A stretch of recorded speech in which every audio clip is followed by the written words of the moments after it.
Lebanon युद्ध की tension के बीच तुर्की के राष्ट्रपति ने नेतन्याहू को नई धमकी दे दी है। प्रेसिडेंट एर्दोआन ने इजराइल को दुनिया का दुश्मन बताते हुए बहुत जल्द एक्शन लेने का ऐलान किया है। अल्बानिया दौरे पर पहुंचे एर्दोआन की तरह ईरान भी अब अरब देशों की गोलबंदी में जुटा हुआ है। इस बीच सऊदी क्राउन प्रिंस मोहम्मद बिन सलमान की एक तस्वीर ने अमेरिका को दहला दिया है।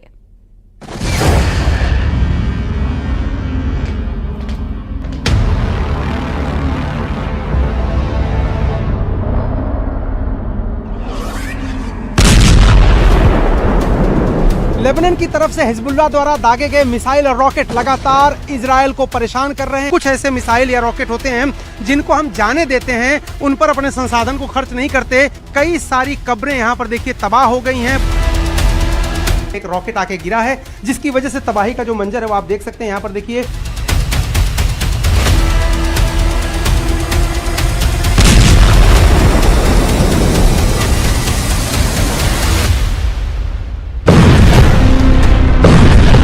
जैसे बम के धमाकों के साथ बेरूत की तस्वीर बदल रही है, जैसे जैसे रॉकेट की बौछार से तेल अवीव की शक्ल बदल रही है, उतनी ही तेजी से खाड़ी में खेमे बदल रहे हैं। इजराइल के खिलाफ मोस्ट पावरफुल ग्रुप बन रहा है। इस ग्रुप में होड़ ये लगी है कि जल्द से जल्द ईरान से दोस्ती की जाए और इजराइल के साथ अमेरिका को हद मिलाया जाए। कई तस्वीरें हैं जिन्होंने अमेरिका और इजराइल की टेंशन बढ़ा दी है।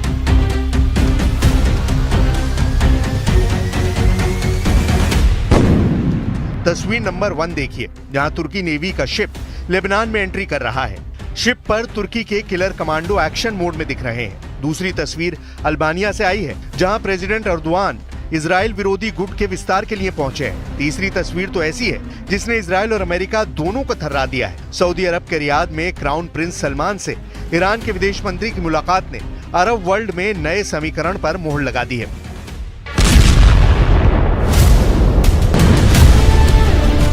वॉर जोन में दिख रहे बारूदी तहलके से ज्यादा तपिश इन तस्वीरों में है। तेहरान में जल रहे इजराइल और अमेरिका के झंडे क्या कह रहे हैं? क्या ईरान ने सऊदी अरब को साथ लिया है? क्या खाड़ी के सभी पावरफुल नेशन पर खामिनेई की अपील असर कर गई है? सऊदी क्राउन प्रिंस मोहम्मद बिन सलमान और ईरान के विदेश मंत्री अब्बास अराक्ची की मीटिंग में युद्ध तनाव पर चर्चा हुई है। प्रिंस सलमान ने ईरान के विदेश मंत्री से वॉर टेंशन कम करने का वादा भी किया है।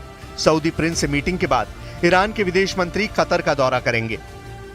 खाड़ी में अमेरिका के सबसे करीबी दो मुल्क सऊदी अरब और कतर को माना जाता है। अगर ये दोनों देश ईरान के खेमे में गए तो इजराइल का बचना मुश्किल होगा। वजह यह भी है कि तुर्की जैसा ताकतवर देश अरब वर्ल्ड में फूट डालकर खुद को खलीफा साबित करने में लगा है। İsrail mezalimi görüşmemizin öncelikli gündem maddeleri arasında yer aldı. Netanyahu hükümetinin bölgesel kapsamının ötesinde artık küresel düzeni tehdit eder hale gelen saldırganlıkları hakkındaki görüşlerimizi paylaştık.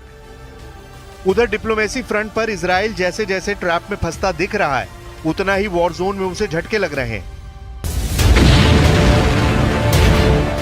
Israel की धरती थर्रा रही है। इजराइल के आसमान में बारूद का बवंडर उठ रहा है। कभी रॉकेट अटैक तो कभी ड्रोन से मिसाइलें फट रही हैं। इजराइल के चप्पे चप्पे पर दुश्मनों के धमाके की छाप दिखाई देने लगी है। लेबनान से लगी इजराइल के सरहदी शहरों में अब किसी को सलामत होने की गारंटी नहीं है। मैं इस वक्त इजराइल लेबनान के बॉर्डर के बेहद करीब एक गांव में हूं, जहां 8 अक्टूबर को दोपहर 1 बजे एक साथ कई दर्जन रॉकेट से हिजबुल्लाह ने हमला किया था और उनके निशान आप अब भी गांव में जो घर है उनकी दीवारों पर देख सकते हैं। छोटे छोटे छेद यहां पर हुए हैं। हालांकि जो रॉकेट है वो गिरा था दूसरी बिल्डिंग पर। ये देखिए सामने की जो बिल्डिंग है उस पर रॉकेट गिरा था और उसकी वजह से दीवारें काली पड़ गई हैं। अगर हिजबुल्लाह के हमले में इजराइल को भारी नुकसान हुआ है। आईडीएफ के टॉप कमांडर को नईम कासिम के लड़ाकों ने ढेर कर दिया है।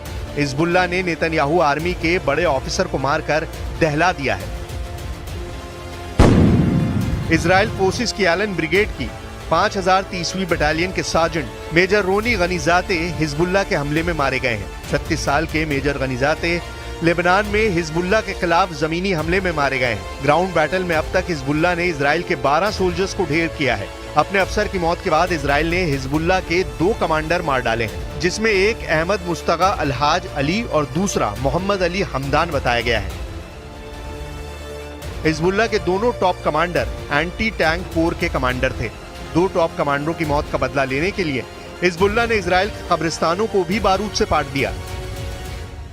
यहाँ की धार्मिक मान्यता के मुताबिक उनको भी शांति नहीं है और आप यहाँ पर देखिए कि ये पूरा कब्रिस्तान टूटा फूटा। यहाँ पर देखिए ये गवाही दे रही हैं तस्वीरें कि लोग जो हैं वो यहाँ पर अपने प्रियजनों को देखने आ रहे हैं। देखिए जिनको ये खबर पता लगी है कि कब्रिस्तान के ऊपर रॉकेट हमला हुआ है, वो लोग अपने प्रियजनों की देखिए यहाँ पर कब्रें देखने आ रहे हैं और लोग यहाँ पर लगातार जो अटैक हुआ है रॉकेट से उसको देखने आ रहे हैं।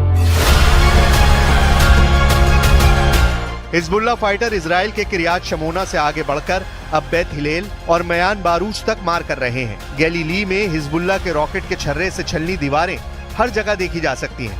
हिजबुल्लाह के हमलों में आई तेजी की वजह से रदवान पोस्ट के नए कमांडर की तैनाती है। इजराइल मीडिया के मुताबिक रदवान पोस्ट के पूर्व कमांडर हैतम अली तबातबाई को हिजबुल्लाह के मिलिट्री ऑपरेशन का चीफ बनाया गया है। हैतम अली के साथ मिलिट्री लीडरशिप में जिहाद काउंसिल के मेंबर मोहम्मद हैदर को भी सैन्य ऑपरेशन का जिम्मा सौंपा गया है। वहीं हाशिम सैफुद्दीन की मौत के बाद हिजबुल्लाह की पॉलिटिकल विंग का चीफ अब नईम कासिम को बनाया गया है।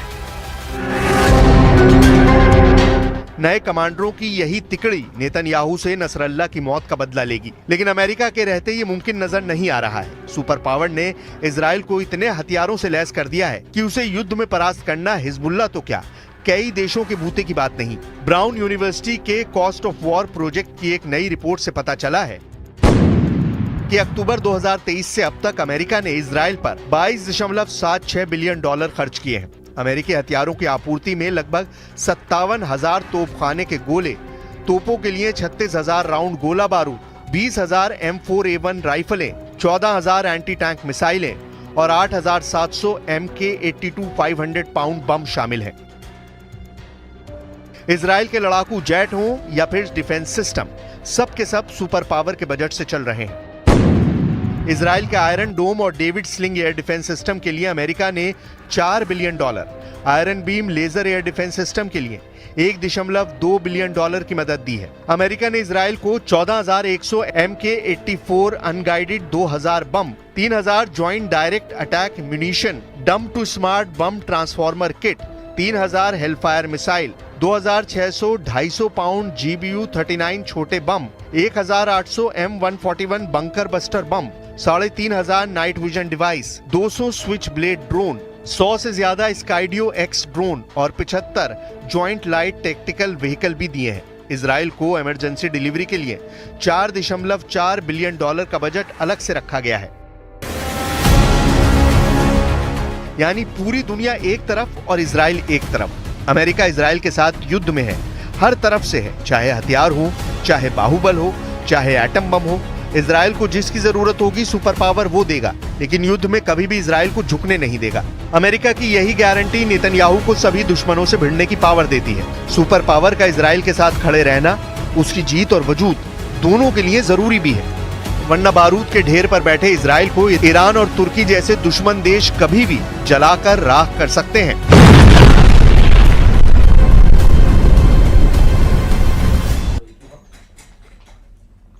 ईरान ने 1 अक्टूबर को इजराइल पर 200 मिसाइलों से हमले करके सभी को चौंका दिया था।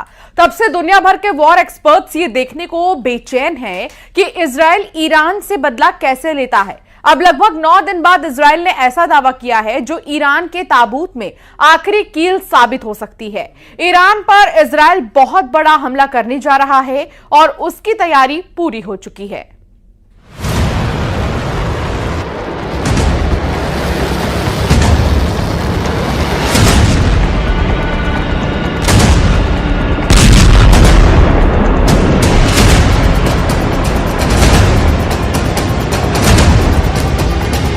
हमले को तैयार इजराइल, देखते रह जाओगे खामनेई।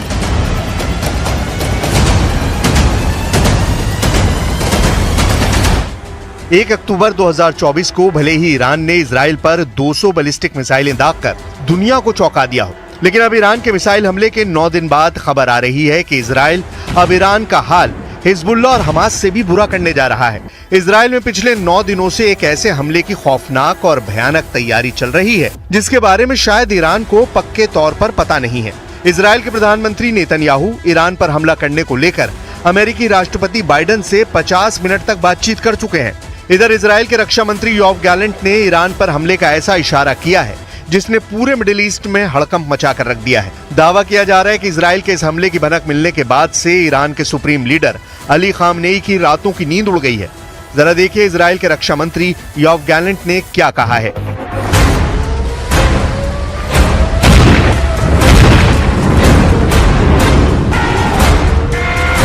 ईरान को समझ नहीं आएगा क्या हुआ और कैसे हुआ। योआव गैलेंट ने कहा कि ईरान पर इजराइल का हमला घातक और सटीक होगा और इस हमले की ईरान को भनक तक नहीं होगी। ईरान को समझ नहीं आएगा कि क्या हुआ और कैसे हुआ।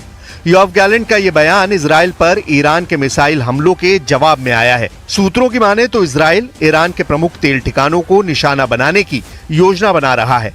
माना जा रहा है कि हमले ईरान की अर्थव्यवस्था को गहरा नुकसान पहुंचाने के लिए होंगे, क्योंकि ईरान की बड़ी आर्थिक ताकत उसके तेल क्षेत्र है। इसके अलावा इजराइल ईरान के परमाणु ठिकानों पर भी बहुत बड़ा हमला कर सकता है। 50 मिनट में हुई सीक्रेट डील, उड़ा दो ईरान के एटमी ठिकाने। लगभग 100 घंटे से दुनिया भर की मीडिया में ये दावे किए जा रहे हैं कि ईरान ने जमीन के नीचे एक बहुत बड़ा परमाणु परीक्षण किया है। दावा किया जा रहा है कि इजराइल ने पिछले 120 घंटे में ईरान में आए भूकंप और परमाणु बम का परीक्षण के दावों का सीक्रेट पता कर लिया है। इसीलिए बाइडेन और नेतन्याहू ने 50 मिनट तक फोन पर बातचीत के दौरान लगभग फाइनल कर दिया है कि अब ईरान को 200 मिसाइल हमलों का जवाब जबरदस्त तरीके से दिया जाएगा। התקפות שהאיראנים תקפו אותנו לפני זמן קצר. ההתקפות האלה היו אגרסיביות, אבל ההתקפות האלה נכשלו כי הן לא היו התקפות מדויקות. חיל האוויר לא נפגע, כל המסלולים פועלים.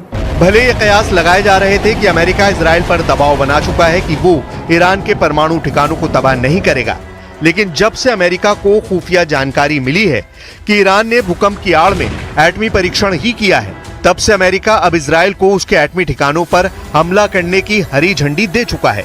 ऐसा सूत्रों के जरिए दावे किए जा रहे हैं। अब ये भी जान लीजिए कि ईरान ने 5 अक्टूबर को क्या किया था।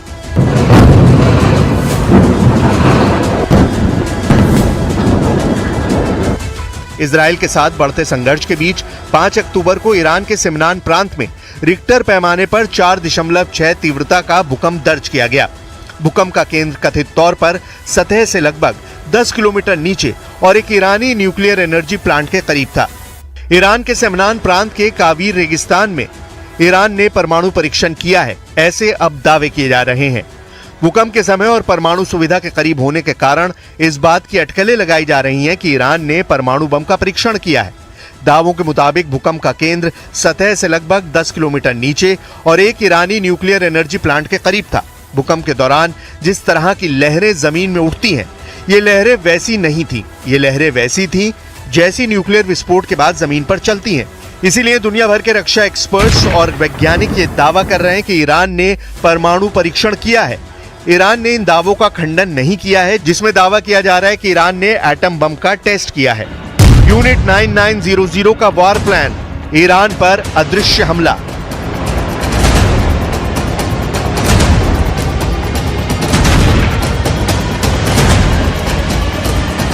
ईरान पर इजराइल एक बड़ा हमला करने जा रहा है, जिसमें हवा और समुद्र के रास्ते सबसे बड़े भीषण हमले होंगे।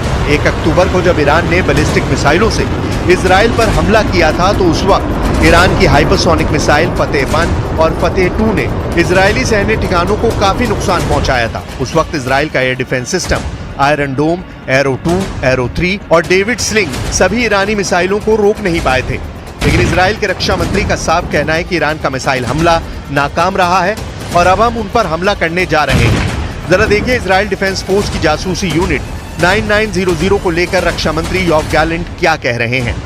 खबरों के मुताबिक इजराइल के रक्षा मंत्री योआव गैलेंट ने आईडीएफ की खुफिया यूनिट 9900 के कमांडर्स से बातचीत की है। दावा किया गया है कि ईरान पर जबरदस्त हमले का प्लान आईडीएफ की खुफिया यूनिट 9900 ने बनाया है। आईडीएफ की खुफिया यूनिट 9900 ने ईरान में तेल कुएं, एटमी ठिकाने, राष्ट्रपति भवन, खामनेई के घर पर हमले का प्लान बनाया है। इसके अलावा आईडीएफ की खुफिया यूनिट 9900 ने ईरान के टॉप कमांडर पर हमले का प्लान बनाया है, जिसने 200 बैलिस्टिक मिसाइलों से इजराइल पर हमले का नेतृत्व किया था।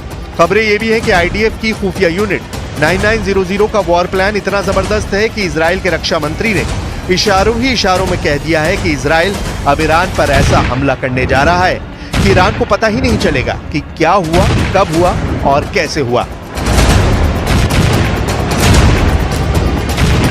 अब सवाल उठता है कि क्या इजराइल से 2000 किलोमीटर दूरी पर मौजूद ईरान पर हमला करना इतना आसान होगा, क्योंकि ईरान की मिसाइल पावर जबरदस्त है। ईरान के सुप्रीम लीडर अली खामनेई भी 4 अक्टूबर को दावा कर चुके हैं कि ईरान का मिसाइल हमला शानदार रहा है। लगभग 5 साल बाद हजारों ईरानियों के बीच में खामनेई ने ऐलान किया कि ये तो अभी इजराइल ने ईरान का मिसाइल ट्रेलर देखा है, अगर जरूरत पड़ी तो ईरान इजराइल के वजूद को मिटाने के लिए बहुत बड़ा मिसाइल हमला कर सकता है।